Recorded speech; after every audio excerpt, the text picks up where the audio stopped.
자, 106번 문제입니다. 예, 106번. 틀린 것은 했고요. 1번. 주택 임대차에 대한 중개보수는 거래 금액의 1,000분의 8 이내에서 시도 조례로 정한다. 주택이고 임대차니까 조례 얘기가 나와야 됩니다. 근데 거기 지금 보면 일단은 법에 나와, 국토부령에 나와 있는 법정 한도는 임대차니까 0.8입니다. 맞죠? 2번. 아파트 분양권의 매매를 중개했을 때 당사자가 거래 당시에 수수하게 된 총 대금을 거래 금액으로 봐야 되겠다. 이게 맞죠? 근데 가로 안에 있는 것처럼 통상적으로는 계약금, 이미 납부한 중도금, 프리미엄을 합친 금액이다. 이렇게 되죠. 자, 여기서는 맞게 냈습니다. 작년에는. 3번. 교환가의 경우 거래 금액은 교환 대상 중개상물 중 거래 금액이 큰 중개상물의 가액을 기준으로 한다. 맞죠? 예. 4번. 중개 대상물인 건축물 중 주택의 면적이 2분의 1 이상일 때는 건축물의 면적은 2분의 1 이상인 건축물은 주택의 중개보수 규정을 적용합니다. 맞죠? 요것도 벌써 이제 관련 내용은 3번 나온 거예요. 동그라미 4번도. 5번. 전용 면적이 85 이하고 상하수도 시설이 갖추어진 전용 입식 부엌, 전용 수제식 화장실, 목욕시설을 갖춘 오피스텔 임대차라고 한다면 중개보수의 상한율은 거래 금액의 1,000분의 5가 아니라 임대차니까 4네요. 네. 자, 밑에 있는 그 복비계산 문제 107번 갑니다. 동일한 당사 사이에 매매와 임대차를 동일한 기회에 중개한 경우. 그래서 밑에 보시면 매도인하고 임차인이 같고요. 매수인하고 임대인이 같으니까요. 두 건의 계약을 한 겁니다. 매매하고 임대차를 같은 기회에. 그러면 이때는 매매 한 건만 받죠. 그러니까 밑에서 보시면 매매대금 1억 8천만 신경 쓰셔야 되고 2천에 20 그 월세 나온 거 그거 복비 계산하시면 이미 진 거예요. 그거 계산하시면 안 돼. 1억 8천만 계산하면 되겠구나. 1억 8천은 밑에 이제 조례표에 따라가니까 0.5구나. 그럼 90만 원이 나오잖아요. 근데 한도액이 있으니까 80으로 줄어들죠. 자, 문제에서 묻고 있는 것은 일방한테 받을 수 있는 한도입니까? 아니면 쌍방에게 받을 수 있는 한도입니까? 그러면 정답 80이겠네요. 네. 계산기 꺼낼 필요 없겠네요. 108페이지 갑니다. 이게 제일 어렵게 나온 문제입니다. 108번 문제가. 자, X시에 소지하는 주택의 면적이 3분의 1인 건축물에 대하여. 주택의 면적이 3분의 1이란 얘기는 주택 외 부분의 면적이 3분의 2여서 이쪽이 더 크다는 얘기죠. 그러면 이건 전제는 복합 건축물이다는 거고 이쪽이 더 크니까 이때는 주택 외 중개상물에 대한 보수 규정이 적용되니까 0.9가 적용되겠습니다. 이게 첫 번째 결론인 거야. 복합 건축물에서 요거 따라간다. 그러니까 얼마요? 이거 0.9네. 그렇게 되겠네. 자, 그리고 나서요. 밑에 보니까 계약 조건 중에서 보면 두 번째 포인트가 여기서는 요 복합 건축물을 어떻게 했냐면 이 복합 건축물 요것을 매도인하고 차인이 같으니까 갑이라는 사람이 이 복합 건축물을 어떻게 했냐면 매매를 했습니다. 을한테. 을이죠. 예. 그 을이 매수인입니다. 그런데 동시에 이거 매매도 했고 그 다음에 또 뭐 돼 있습니까? 임대차를 놨죠 또. 월세가 3천에 30짜리요. 이렇게. 그러니까 매매와 임대차를 갖다가 복합 건축물이지만 어쨌든 같은 물건에 대해서 동일한 기회에 매매와 임대차를 동시에 체결했다. 그러면 두 번째 포인트는 뭐죠? 매매 한 건만 받는다. 이게 두 번째 포인트잖아. 매매 한 건. 이건 할인해주고, 그죠? 요거 했죠. 처음에 요거, 그 다음에 이거. 근데 요게 이제 거래 금액이 얼마예요? 거래 금액이 1억이니까 요 임대차 3천에 30은 계산하고 계시면 안 됩니다. 1억에 대해서 계산하는데 요게 요거잖아요. 0.9. 그러니까 90만 원. 이렇게 되는데, 자, 세 번째 포인트는 문제 중에 보면 매매건에 대한 보수 약정이 있단 말이에요. 합의된 보수 약정이 얼마예요? 100만 원이죠. 이게 지금 90만 원이라는 것은 많이 받아야 90이라는 뜻이잖아요. 근데 약정을, 자, 세 번째 포인트, 약정을 100만 원을 했다. 원래 상한선은 90만 원인데, 그럼 어떻게 돼요? 초과 부분은 무효다. 그렇죠? 그러면 받을 수 있는 건 실제 받을 수 있는 건 얼마까지 받을 수 있다? 100만 원 약정했다고 해도 그건 못 받고 최고 금액인 90만 원까지만 받죠? 정답이 90만 원이 되겠어요. 90만 원이죠? 자, 그 다음에 109번 문제입니다. 오피스텔 문제를 대비하셔야 돼요. 근데 오피스텔 보니까 전용 면적이 얼마로 돼 있어요? 70제곱미터 하니까 85 이하 맞죠? 그 다음에 가로 안에 있는 것처럼 입식, 부엌, 수세식, 화장실, 목욕 시설을 갖추었으니까 이게 그 유명한 주거용 오피스텔이죠. 자, 그러면 주거용 오피스텔이니까 매매 교환은 0.5지만 임대차는 0.4 이렇게 되죠. 0.4인데 가만히 보니까 이제 그 지금 월세 조건 보세요. 2천에 25만 원입니다. 보증금 2천에 월세가 뭐요? 25만 원. 2천에 25만 원 이렇게 되죠. 여기 이제 환산해야 됩니다. 곱하기 100. 그러면 2,500이니까 이렇게 합산한 금액이 4,500만 원 나왔는데 이 합산한 금액 4,500만 원이 5천만 원이 안 됐죠. 그럼 다시 계산 이렇게 되는 거죠. 다시 계산할 때는 여기다가 곱하기 70을 하는 거니까 70을 하면 7, 5, 35, 7, 24, 1,750만 원 이렇게 되죠. 여기에다가 이제 원래 보증금 2천을 이렇게 더하는 것이죠. 3,750만 원 이렇게 됩니다. 3,750만 원 요것이 되죠. 3,750만 원이 이제 되는데 3,750만 원에다가 여유를 곱합니다. 0.4죠? 우리 머릿속에 있죠 지금 이거? 하면 얼마 나와요? 15만 원. 한도액은 당연히 없는 겁니다. 근데 이 15만 원은 한쪽한테 받을 수 있는 복비니까 일방을 물어봤을 때는 15만 원이 정답. 쌍방 총액을 물어봤다면 30만 원이 정답일 텐데 쌍방을 물어보진 않았죠. 정답은 1번 이렇게 됩니다. 자, 여기 110번 문제 이건 생략하겠습니다. 이건. 협회 가도록 합니다. 협회. 협회하고 포상금 이렇게 되어 있습니다. 협회에 관련해서는 협회는 공인중개사 협회잖아요. 협회는 개공들이 모여서 만든 단체다. 그래서 사단법인이다. 이렇게 부르죠.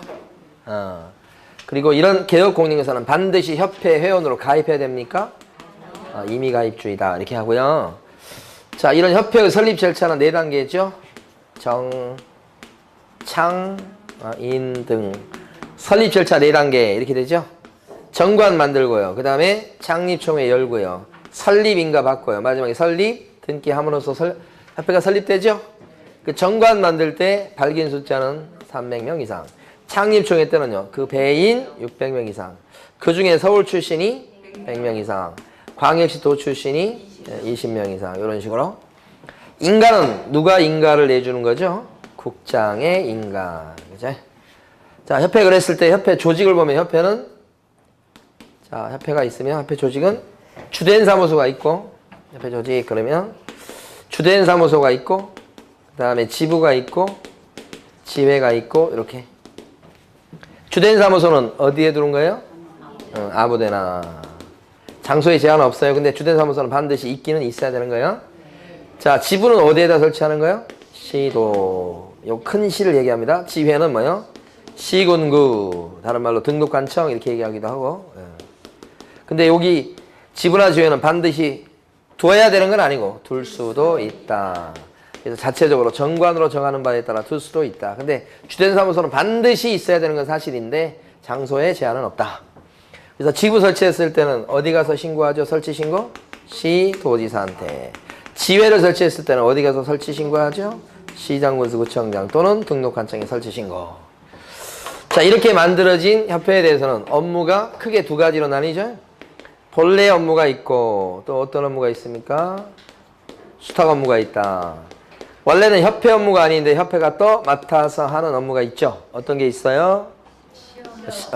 실무교육. 교육이 대표적이죠. 실무교육, 연수교육, 직무교육 이런 교육이 대표적이다. 물론 시험도 있긴 하지만 본래 업무 중에서 또 대표적인 것이 뭐냐면 부동산 정보 제공이 본래 업무에 들어가는 것이죠. 부동산 정보 제공입니다. 그 다음에 협회 본래 업무 중에 제일 중요한 것은 뭐죠? 공제사업이다. 그죠? 공제사업. 자, 그래서 공제사업이 협회 본래 업무에 들어가는데 공제사업과 관련해서 내용들이 굉장히 많죠. 공제사업 하려면 일단 뭘 먼저 만들어야 돼요? 공제규정. 그래서 이 공제 규정은 약관인데 이걸 만들어서 승인을 받도록 돼 있죠. 이 승인권자가 누굴까요? 국장이죠. 그리고 공제사업과 관련해서는 일정 금액을 적립하게 하는 제도가 있죠. 이게 책임 준비금 적립하도록 하는데 이 책임 준비금은 적립할 때 법에서 보면 100분의 10 이상을 적립하도록 법이 돼 있죠. 100분의 10 이상입니다. 같이 비교해서 알아두실 게 지급 여력 비율하고는 다르죠. 지급 여력 비율은 어떻게 돼요? 지급 여력 비율은 100분의 100 이상. 빵빵 한다고 그랬죠? 100 이상. 책임 준비의 적립 비율은 100분의 10 이상. 요게 공제료 수입 중에서 공제료 수입으로 들어온 돈 중에서 100분의 10 이상을 적립해둬라. 이렇게. 그런데 이러한 책임 준비금으로 적립된 돈을 갖다가 다른 용도로 전용하는 것을 인정하기는 하죠. 전용하려면 어떻게 돼요? 승인 받아야 되죠? 누가 승인권자예요? 국장의 승인이 있어야 전용할 수 있겠다. 그죠? 이런 공제사업을 감시하기 위해서 자 협회에다가 설치한 기구가 하나 있죠? 그게 봐요. 운영위원회다. 운영위원회는 협회에다가 설치를 반드시 하게 돼 있어요. 둔다라고 돼 있죠? 이런 운영위원회는 몇 명으로 구성되어 있어요? 19명 이내로 구성되어 있다. 그래서 성별을 고려해서 하도록 하는데 여기 지금 보면 운영위원회 임기는 몇 년이고요? 2년이고 자 여기 위원장은 누가 돼요? 부위원장은 누가 돼요? 국장이 됩니까? 아니요.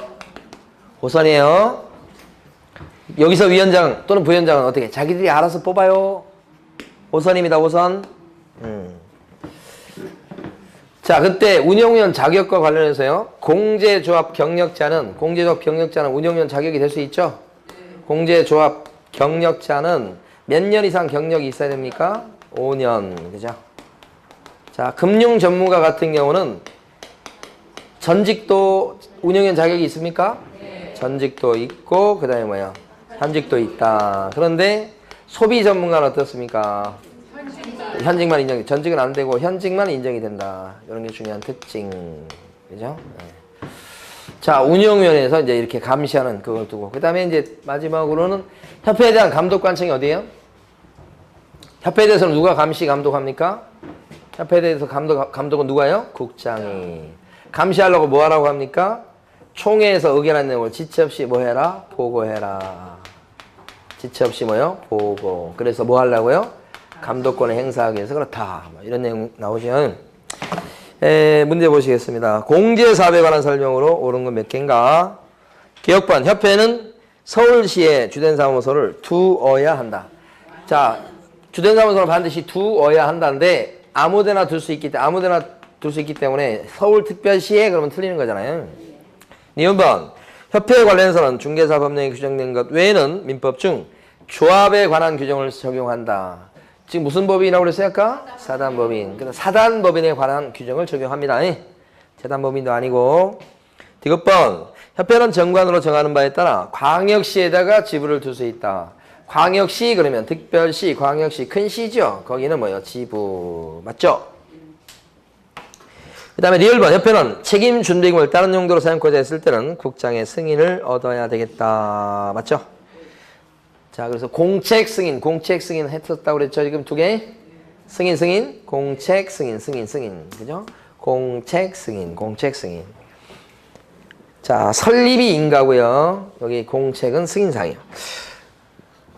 미음번, 책임 준비금의 적립 비율은 협회 총 수입의 100분의 10 이상으로 한다. 그랬어요? 어떻게? 총 수입이 아니고 공제료로 들어온 수입. 이렇게 되고요. 틀렸죠. 그래서 여기서 보니까 맞는 거 고르는 거죠. 맞는 거 고르는 것은 자, 디귿번, 그 다음에 리을번, 뒤에 세 개인데? 아니. 디귿하고 리을 두 개죠. 정답 2번. 112번 가지겠습니다. 협회는 재무 건전성의 기준이 되는 지급 여력 비율을 어떻게 하죠? 빵빵. 100분의 뭐요? 100 이상으로 해야 된다. 협회는 창립총회는 서울특별시에서 몇 명 이상의 회원이 참석해야 될까요? 창립총회 때 몇 명 이상? 창립총회는 서울시를 물어본 거예요.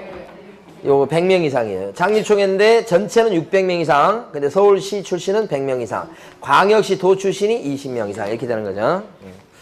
숫자 조심하셔야 될 것 같아요. 그 다음에 2번 틀렸지. 3번. 협회는 시도에다가 지부를 반드시 둬야 되지만 시도에다 지부 이거 틀렸어요. 둘 수 있다죠. 그 다음에 시군구에다가 지회를 반드시 둬야 되는 것은 아니다. 요 뒤에는 맞고요. 3번 총회에서 의결한 내용은 국장에게 언제까지 보고? 지체 없이 보고 15일 아니고요. 5번 협회 설립은 법령에 규정한 것을 빼고는 민법의 사단법인에 관한 규정을 준용하므로 여기까지는 딱 맞는 거예요. 지금 설립 허가주의를 취한다? 허가주의 아닌데 설립은 무슨 주의? 인가주의. 그렇죠? 인가주의입니다. 그래서 옳은 것은 1번입니다. 자, 113번 가시겠습니다. 공제사에 관한 설명 중 옳은 거. 기억번. 협회의 공제균형을 제정 또는 변경코자 했을 때는 국토교통부 장관의 무엇을 얻어야 되겠다? 승인을 얻어야 되겠다. 국장의 승인? 공책 승인이죠. 니은번. 위촉받아 보궐위원이 된 운영위원회 임기는 전임자의 임기에 남은 기간으로 한다. 보궐로 들어오면 나머지 기간만 채웁니다. 연임할 수 있습니까? 연임. 아까 임기 2년이라고 그랬죠? 연임할 수 있습니까? 한 번에 한해서 연임할 수 있다. 4년까지 해먹을 수 있다. 이렇게 보는 거죠. 자꾸 많이 하면 이건 이제 또 유착관계 만들어질 수 있기 때문에 안 되는 거예요. 자, 그 다음에 디귿번. 운영위원회 회의는 제적 과반수의 찬성으로 심의사항을 의결한다. 의결할 때는 무슨 과반수의 찬성이죠? 의결할 때는 무슨 과반수? 출석 과반수의 찬성. 출석 과반수의 뭐라고요? 찬성. 출석 과반수입니다. 무슨 과반수? 이렇게 기억하셔야 돼. 여기는 제적 과반수 이렇게 나왔으니까 틀린 거예요. 의결할 때는 무슨 과반수? 출석 과반수. 그죠? 리을번. 협회와 개업공인회사 간에 체결된 공제계약이 유효하게 성립하려면 공제계약 당시에 공제사고 발생 여부가 확정되어 있지 않은 것을 대상으로 해야 된다. 맞습니다. 자, 공제에 가입한 것이 보험하고 똑같아요. 보험으로 치면 보험에 가입할 때부터 이미 보험 사고가 난 거야. 그럼 그 보험에 가입하면 그 보험 가입시켜준 보험회사는 사기당한 거예요. 이미 보험금 지급될 게 지금 결정돼 버린 거잖아요. 그걸 숨기고 한 거잖아요. 응? 그럼 나중에 밝혀졌죠? 벌써 그게 발생한 건데 그걸 숨기고 만약에 보험에 들었죠? 그럼 보험 가입 자체가 이건 무효예요, 무효. 응? 똑같습니다. 협회 공제 가입하는데 입이 사고 터진 거야. 숨기고 가입해서. 나중에 뒤늦게 우리 사고 당했는데 해가지고 그 공제 가입한 것 관련해서 보험금 타내려고 하면 공제금 죽었어요? 협회가 바보가 아닌 이상 안 준단 말이에요? 네, 그래요. 그러니까 가입할 때는 어떻게? 아직 사고가 발생하지 않았어야 된다는 얘기입니다. 보험이든 공제든 간에. 보험 사기 많습니다, 생각보다. 자, 그 다음에요. 그러면 여기서 옳은 걸 뭐라고 했으니까요. 기억번 맞죠? 니은번은 맞고, 장기. 그 다음에 디귿번은 틀렸고, 리얼번도 맞죠? 기억, 니은, 리얼이니까 3번이죠. 자, 그 다음에 밑에 보시면, 국토교통부 장관이 공제사업 운영 개선을 위해서 명할 수 있는 조치를 모두. 요거 하셔야 되는데, 뭐냐면, 공제사업에 문제가 있다 그러면, 우리 국토교통부 장관이 공제사업에 대해서 개선명령 내릴 수 있죠. 그 다음에 시정명령 내릴 수도 있고요. 국장이. 뭐가 문제 있을 때요? 공제사업. 그 다음에 임원에 대해서 징계나 해임 요구도 할 수 있습니다. 누가요? 국장이. 그러니까 공제사업에 문제가 있다 그러면 누가? 국장이 이런 조치를 취할 수 있어요. 그런데 국장이 이런 조치를 취하기 위해서는 국장이 금감원장한테 부탁해서 금감원장이 하는 게 하나 있죠. 금감원장한테 국장이 부탁을 해보죠. 요청하죠. 그럼 금감원장이 뭐 해요? 검사나 조사해보는 게 있잖아요. 회계장부를 떠들어 보잖아요. 그래서 결과를 알려주죠. 그것 갖고 국장이 뭐예요? 개선명령, 시정명령, 징계해임령 이렇게 하겠죠. 여기서 하는 게 뭐라고요? 금감원장이요? 회계검사나 회계조사 이거 하는 거지. 그 그래서 114번은 공개사업에 대해서 회계검사를 하고 나서 운영 개선을 위해서 명할 수 있는 조치. 이게 뭐냐면 개선명령이에요. 그 개선명령에 해당하는 것을 골라라 그랬어요. 그랬더니 업무 집행 방법을 바꾼다든지 개선이잖아요. 자산 예탁기관을 바꾼다든지 개선이죠. 좀 더 안전한 데 맡긴다고요. 디귿번에 자산의 정부 가격을 변경한다든지 장부 가격을 이제 시세에 맞춰서 바꾼다고요. 이런 것도 다 적합한 조치죠. 리얼번 불완전한 자산이 있을 때는 그에 대해서 일정의 적립금을 보유한다든지 잘못됐을 때를 대비해서 다 좋은 개선 조치들이죠. 흠잡을 데가 하나도 없죠. 그래서 정답 5번이죠. 115번 가시겠습니다. 옳은 걸 고르쇼. 기억번 보시면 협회는 총회에서 의결한 내용을 지체 없이 국장에게 보고해라. 맞습니까? 총회에서 의결한 내용을 국장한테 보고해. 맞아요? 틀려요? 지체 없이 보고하는 거 맞죠? 네. 자, 니은번. 협회가 지회를 설치했을 때는 누구한테 신고해야 되겠다? 시군구청장한테 신고. 그렇게 되죠? 네. 지회니까 시군구청장입니다. 시도지사 아니고. 디귿번. 공제사업의 운영위원회 위원회 임기는 몇 년이냐면 2년이요. 연임할 수? 한 번에 한해서 연임할 수 있습니다. 리얼번. 금융기관에서 임원 이상의 현직에 있는 사람은 공제사업의 운영위원회 위원이 될 수 있다. 현직에 있는 사람은 운영위원회 위원이 될 수 있다. 현직. 금융기관 현직 되죠? 네, 그래서 틀린 거고. 그러면 맞은 것은 기억번, 그 다음에 니은번 틀렸고, 디귿번 틀렸고, 기억하고, 기억번밖에 없네. 정답 1번입니다. 포상금 얘기가 나왔습니다. 포상금 계산 문제가 이게 3문제나 나왔어요. 머리 빠집니다, 그거. 일단 포상금에 대해서는 포상금이 걸려있는 사람 3사람 기억하셔야죠. 그렇죠. 양, 부, 모. 중개사 법령 제1편에서 포상금 걸려있는 사람은 양, 부, 모. 요 사람이 포상금이 걸려있다. 자격증, 등록증. 양도 돼요? 한자, 발언자. 양. 그 다음에 부정 등록자죠? 그 다음에 요게 뭐예요? 무등록 중개업자. 3사람만 포상금 걸려있죠? 자, 포상금에 대해서는 일단 언제 포상금을 지급하느냐. 지급 조건은 수사기관, 행정기관에서 발각되기 전에 어떤 조치가 이루어져야 됩니까? 검사가 공소 제기하든지 검사가 아니면 기소유예 결정을 내리면 포상금이 나오죠? 그러니까 포상금 지급 조건은 일단 발각되기 전에 뭐가 들어가야 돼요? 신고나 고발. 플러스 그래가지고 검사가 어떻게 했어야 돼요? 공소 제기하거나 뭐요? 기소유예. 그죠? 둘 중에 하나의 결정이 나면 포상금이 나온다. 그러니까 포상금 지급 조건은 요렇고 요래야 된다. 이 말이죠? 요때 포상금 나오니까 만약에 공소 제기가 돼서 나중에 자, 무죄 판결을 받아버렸다. 무죄 판결. 그래도 포상금 요때 이미 받았을 거죠? 포상금 이미 받은 거 요때 이때 나오니까 그때 무죄 판결 받아도 포상금 받은 것은 토해내지 않는다. 결론적으로 포상금 생긴다는 얘기 이렇게. 자, 근데 기소유예 받아도 포상금 나오는데 문제는 여기서 만약에 무혐의 처분을 하면 어떻습니까? 혐의 없다고 검사가 처분하면 그때는 포상금이 나오지 않는다. 무죄 판결하고 달라요? 그때는 포상금이 안 나온다. 여기는 역시 포상금이 나오고 여기도 이미 나오고 이렇게. 포상금 지급 조건. 자, 포상금은 한 건당 얼마씩이에요? 한 건당 50만 원 주는데 건당 50이죠. 한 건당 50. 이 포상금 누가 줘요? 누가? 등록관청이 지급. 그러면 등록관청은 이런 지급 조건을 충족시켰는가 확인한 뒤에 등록관청이 지급하게 돼요. 그럼 이때 등록관청은 지급 결정을 내리고 나서 언제까지 지급을 해야 된다?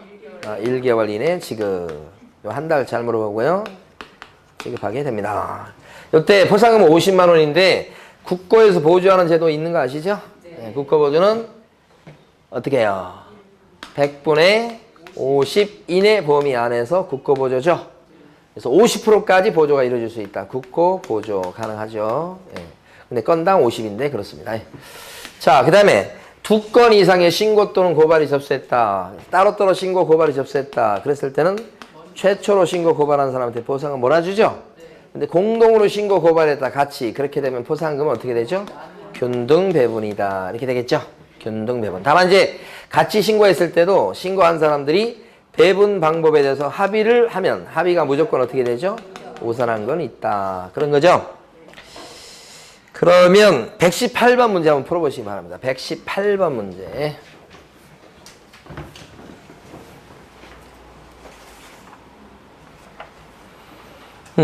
1번은 거짓으로 등록한 게 부정등록이에요. 포상이 걸려있는 거 맞습니다. 그 다음에 2번은 전부 또는 일부를 국고에서 보조할 수 있다. 일부는 아니에요. 아직 전부가 아니에요.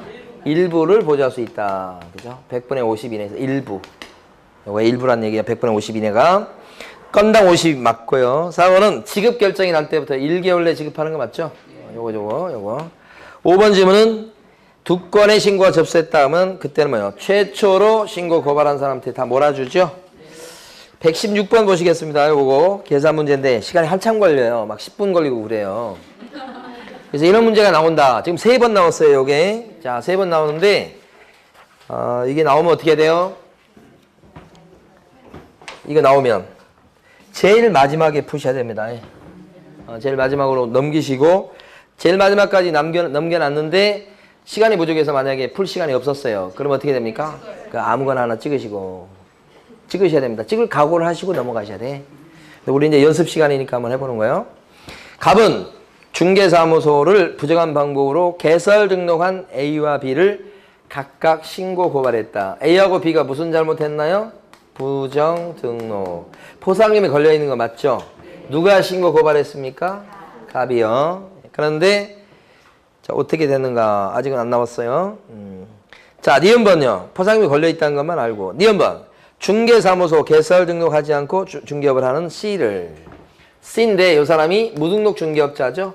포상금 걸려있는 거 맞습니다. 그걸 누가 신고 고발했습니까? 이거? 갑과 을이 공동으로 했나요? 이렇게 했다. 이렇게 각 공동으로. 예? 그 다음에 D급번. 등록증을 다른 사람에게 양도한 D를 신고했습니다. 양도되어 한 사람도 포상금 걸려있는 거 맞죠? 이 사람을 갖다가 D를 신고한 이후에도 갑도 D를 신고했다. 아, 여기서는 을이 먼저 신고했네요. 그럼 갑은 꽝이에요. 이거 소용없어요. 그 다음에 리을번. E가 부정한 방법으로 등록했다. 일단 여러분들은 이 구조를 언제나 그리시면 돼요. 여기 A, B, C, D, E. 여기 부정등록자죠? 포상금이 걸려있을 때는 동그라미 치시면 돼. 근데 대부분 포상금 걸린 사람이 나와요. 네, 근데 진짜 포상금이 나오려면 이제 지급 조건을 맞춰야 되죠. 자, 부정등록자에 대해서는 발각된 이후에 갑과 을이 이를 공동으로 신고했다. 둘이 공동으로 신고한 건 맞는 것 같은데 발각된 뒤에 신고하면 이거 뭐예요? 다 꽝이요? 이건 포상금 걸려있긴 한데 발각된 후니까 발각 후 포상금을 실제 받지는 못한다. X가 되겠고요. 그 다음에 담당 검사는 A와 E에 대해서는 기소를 했고 여기는 공소 제기. 여기도 뭐예요? 공소 제기. 이렇게 기소했고 그 다음에 C와 D에 대해서는 기소유예. C와 D는 기소유예. 이건 이제 돈 나오겠네. 이 두 가지는 기소유예. B는 어떻게 했답니까? 아, 무혐의네. 그럼 여기는 지금 돈이 안 나오는 거예요, 무혐의는. 이건 돈이 안 나오고, 돈 나오고, 이렇게 되니까, 여기는 돈 나오는데 갑한테 50만원 다 나오겠죠? 요것은 안 나와. 무혐의 때문에 안 나오는 거죠?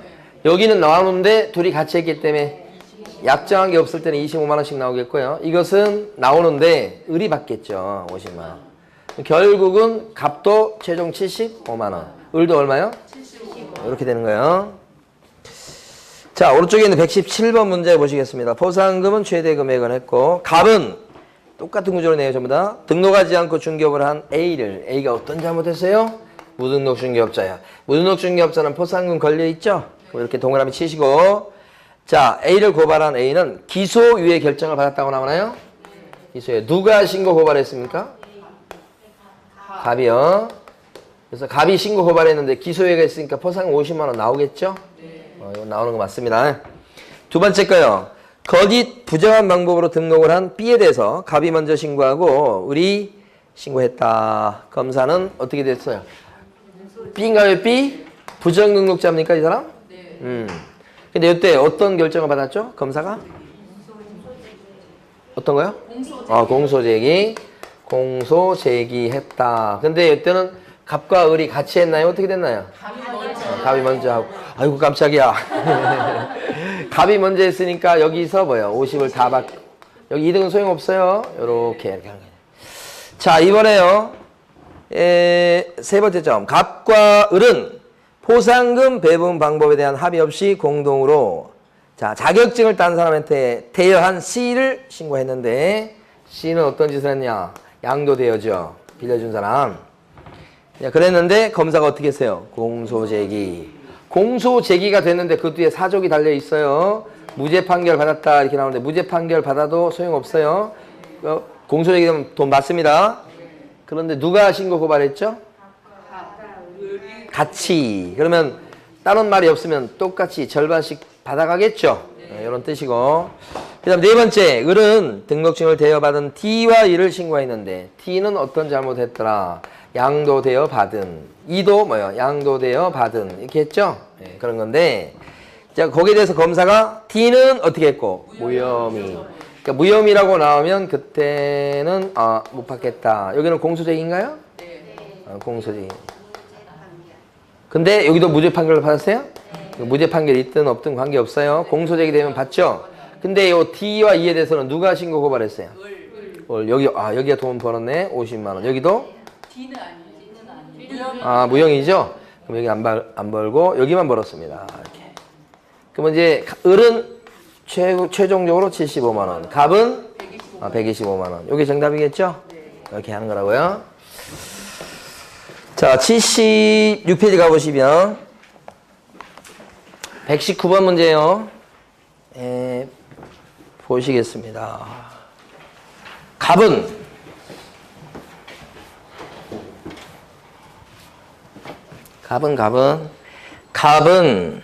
중개사무소를 부정한 방법으로 개설 등록한 A와 B를 각각 고발했습니다. A하고 B가 부정 등록자입니다. 누가 고발했습니까? 갑이요. 그럼 이 사람 돈 벌 수 있는데 지금. 그런데 검사는 A를 어떻게 했고요? 공소제기. 그러면 진짜 돈 나오겠습니다. 여기는 50만 원.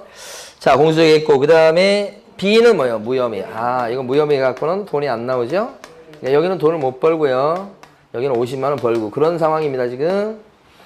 자, 그 다음에 두 번째 을은 등록증을 중개사무소를 부정한 방법으로 등록한 C를 이게 부정 등록인가요? 이 사람도 부정 등록이네. C를 했는데 어떻게 됐습니까? 지금 무죄 판결 받았다. 이런 게 어렵습니다. 무죄 판결이라고 바로 나왔죠? 무죄 판결 나왔다 이렇게 나오면 이거 숨겨서 물어본 거예요. 그 전에 공소제기가 된 거예요. 공소제기가 됐으니까 무죄 판결 나온 거예요. 그러면 이건 포장 나온다 이렇게. 자, 근데 누가 했죠? 이거 을이 했죠? 을은 요때 이제 50만 원 벌겠습니다. 이렇게. 자, 그 다음에 세 번째 점. 갑과 을은 포상금 배분 방법에 관해서 합의 없이 등록증을 대여한 D를 양도되었죠? 공동으로 신고 고발했다. 갑과 을이 공동으로 했으니까. 자, 그런데 이때 어떤 결과를 가져왔냐? 기소유예. 기소유예도 돈 나오는데, 그죠? 그럼 이때는 둘이 같이 했기 때문에 절반씩 가져가겠고, 그 다음에 그 밑에 거 등록하지 않고 중개업을 한 E를 을이 신고했단 말입니다. 이 사람이 무등록 중개업자죠. 그 다음에 을이 신고했으니까 여기가 돈을 벌 수 있는 여지가 있어. 자, 근데 거기에 대해서 어떻게 했는가? 유죄 판결. 이것도 마찬가지입니다. 유죄 판결 받았다 이렇게 나오면 그 전에 공소 제기가 됐다는 게 전제가 되는 거예요. 이것도 유죄 판결 나도. 그래서 이때도 여기가 50이죠. 그러면 보면 여기가 얼마고요? 75만 원. 그다음에 여기가 125만 원. 이게 세 문제 다 풀어봤습니다. 오른쪽에 나와 있는 행정수수료 문제 두 문제 풀고 수업을 마칠 거예요. 행정수수료를 납부해야 될 경우가 어떤 경우죠? 행정수수료를 내야 되는 경우요. 어떤 경우인가요? 6가지가 있는데 처음에